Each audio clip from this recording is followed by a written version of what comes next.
Hey, everybody. Fascinating chat today, diving into the world of public relations for B2B companies with Michelle. How are you? I'm great, Evan. Thanks so much for having me. Well, thanks for being here. Public relations always is a bit of a mystery to me, having not worked in the field, but great to have you on the show and really excited about diving into your expertise. Maybe introduce yourself, your personal journey, and your recent book, B2B PR that gets results. Yeah, thank you so much. I have been doing this work for quite a while now. I kind of started out as a writer. I have a journalism degree. I've never worked as a reporter per se, but that was where my love really was initially. And I thought PR would give me a chance to use that as well as work with a variety of clients in different industries. And I've really landed on B2B clients over the years. I think they have so many great stories to tell, and often they don't even recognize the stories they have to tell. So I went out on my own as a consultant. It's probably been about 20 years, honestly. And I started out in Silicon Valley working with, big tech companies, HP, Adobe, those kinds of companies. And then I moved back to the Midwest, which is where I'm at now. That's kind of my roots are here.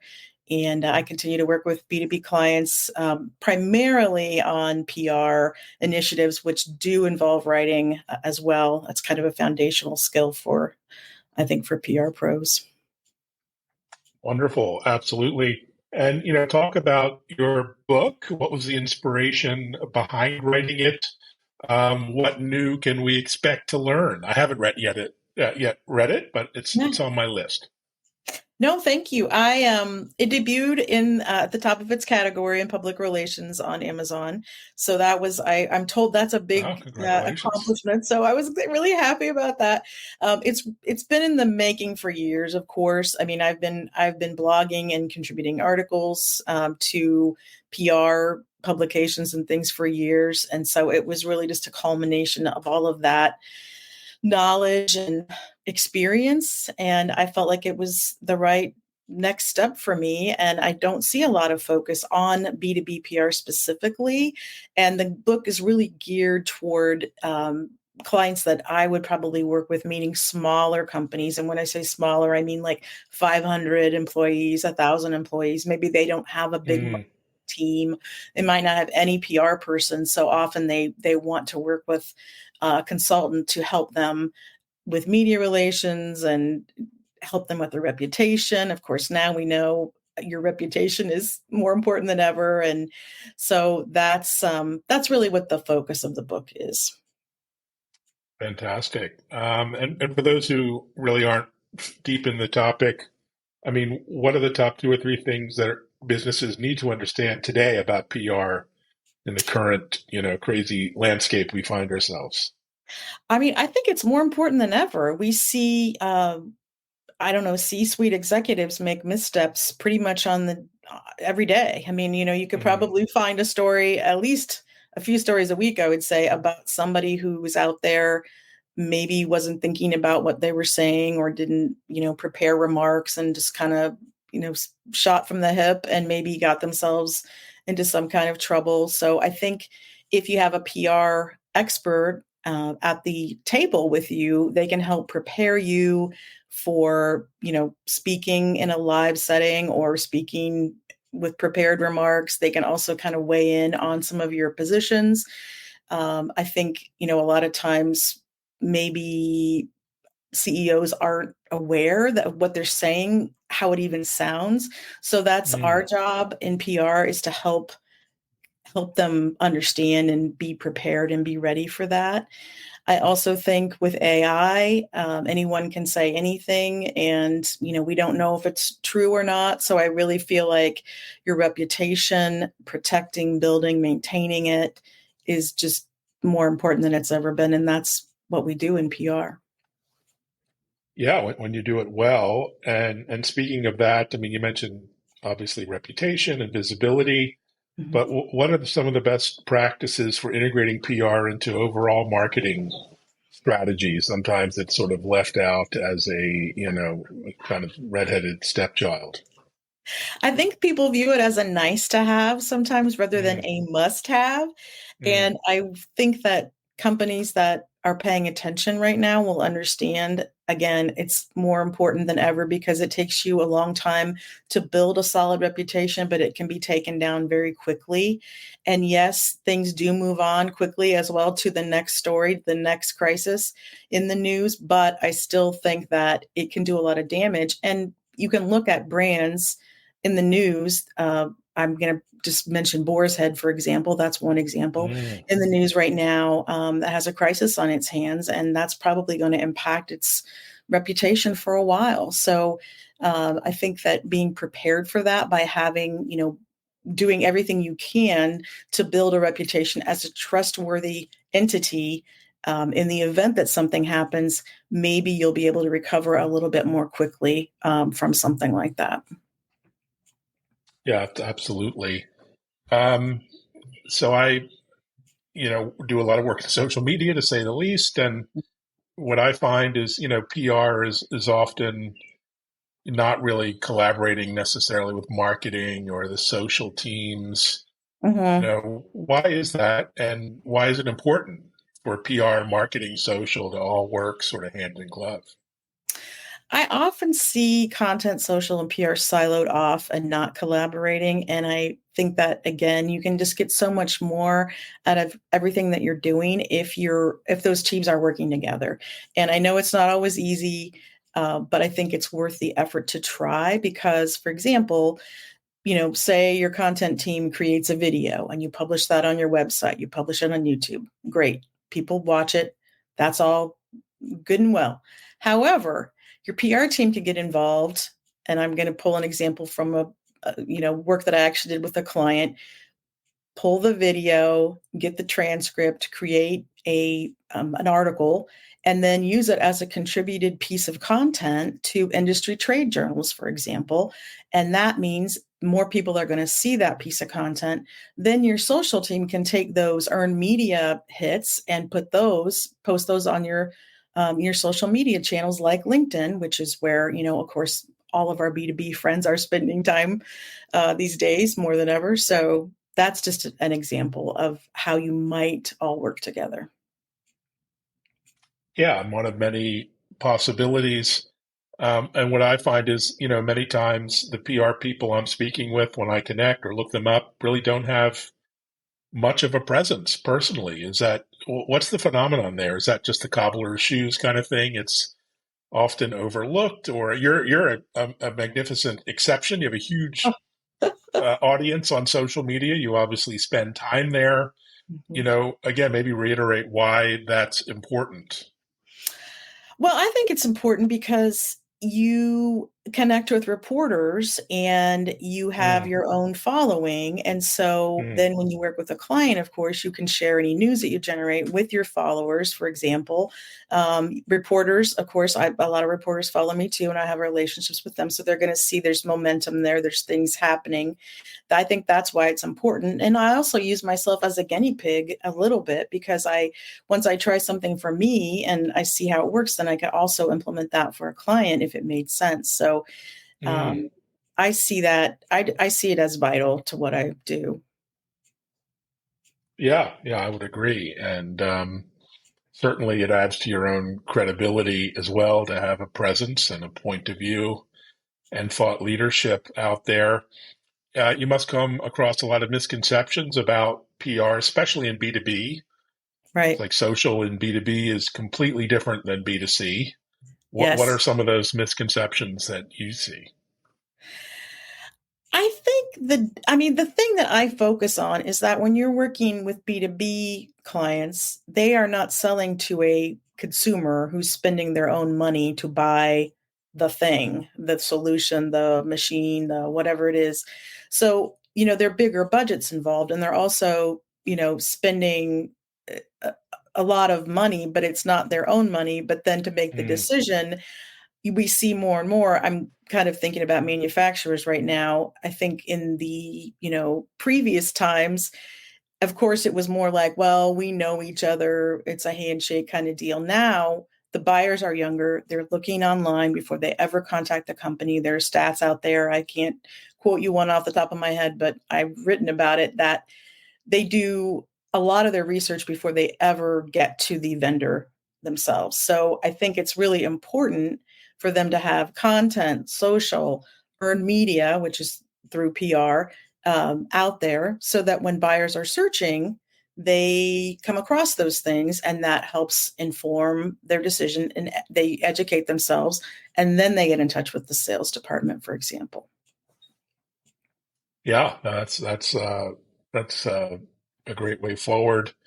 The other thing I find is that typically I'll see a flurry of emails and invitations right before an event, and that will be PR. Um, did you see, PR being seen as a sort of quick fix? I mean, what is the reality when it comes to achieving results with PR?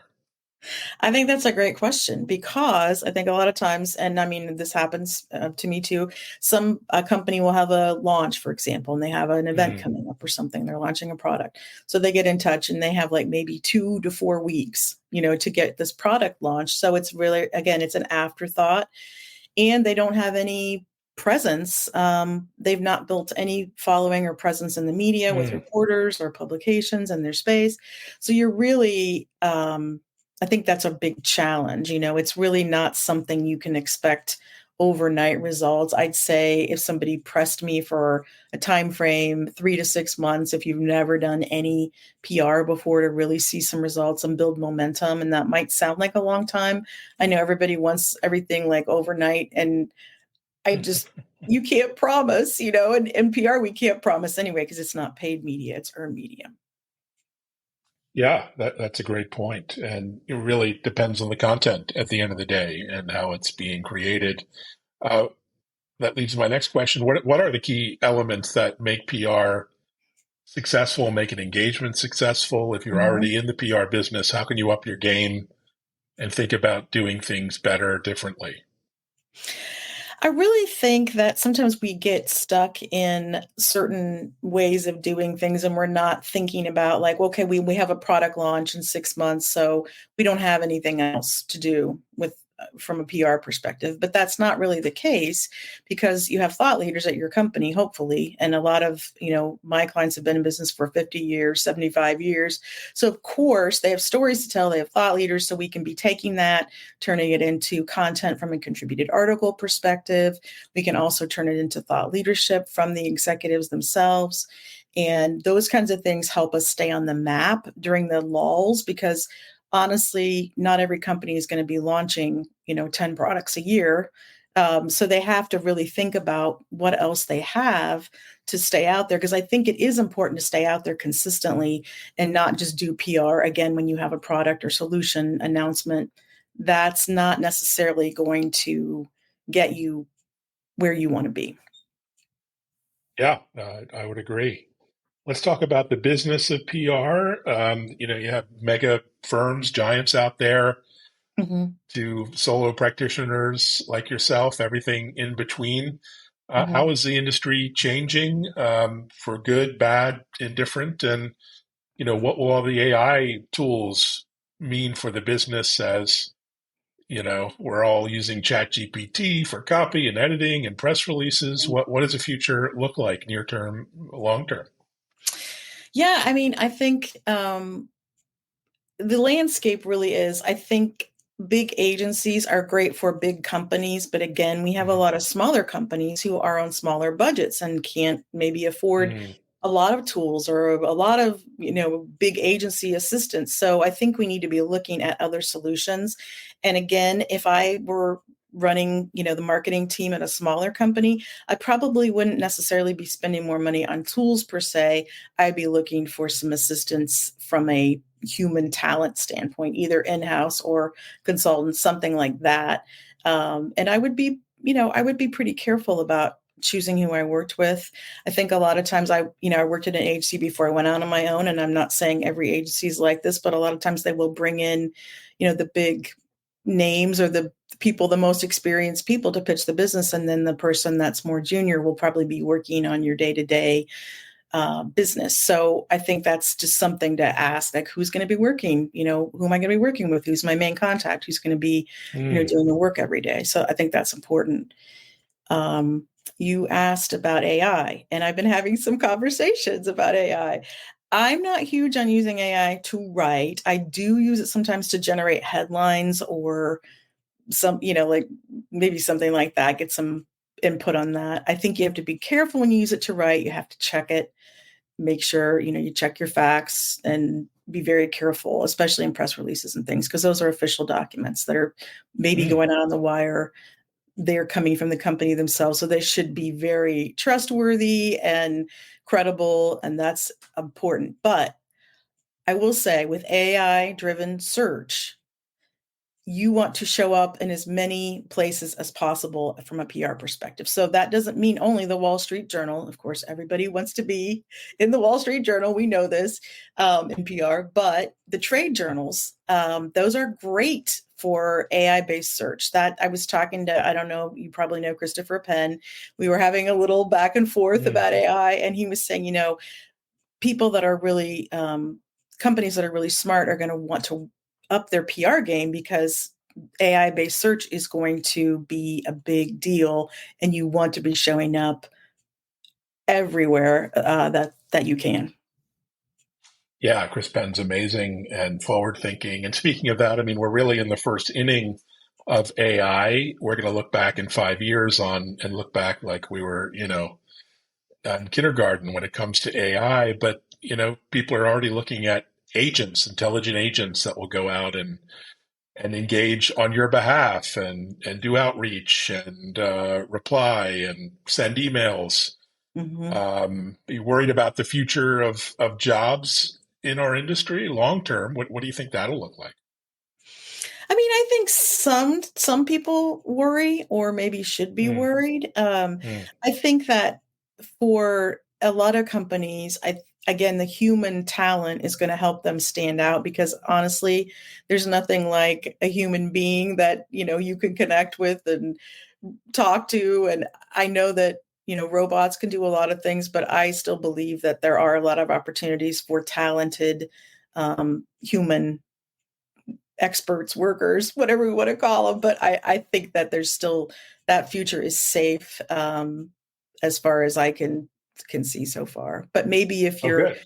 newer to the industry, I think you just need to make sure you get good experience and build your network and just really it might be a little you have to work a little bit harder at it.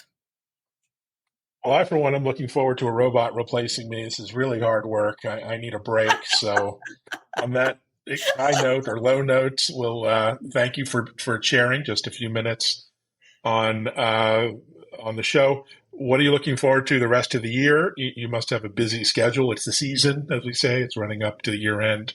Lots going on. Yeah, I'm already talking with clients about year-end content. Of course, we have a lot of things coming up that are going to be distractions, I think, for a couple of months. So we're trying to get all that kind of lined up and ready to go. A lot of times I ghostwrite for executives. So I'll talk with the executive, ghostwrite the Mm. piece. We'll put it on their site, and then we'll also pitch it as earned media. So that's kind of the process that I go through with clients on that. And then from a speaking perspective, I'll be at Content Marketing World in October. So I'm really excited All about right. that. And yeah, I mean, it's going to be just a pell mell rush to the end of the year. I mean, I think at this point. Awesome. Well, good luck with all that. And thanks for joining, sharing your insights. And yeah, everyone, thanks for watching. Check out B2B PR that gets results on Amazon. I will be ordering it today. Thank you. All right. Thanks so much, everyone.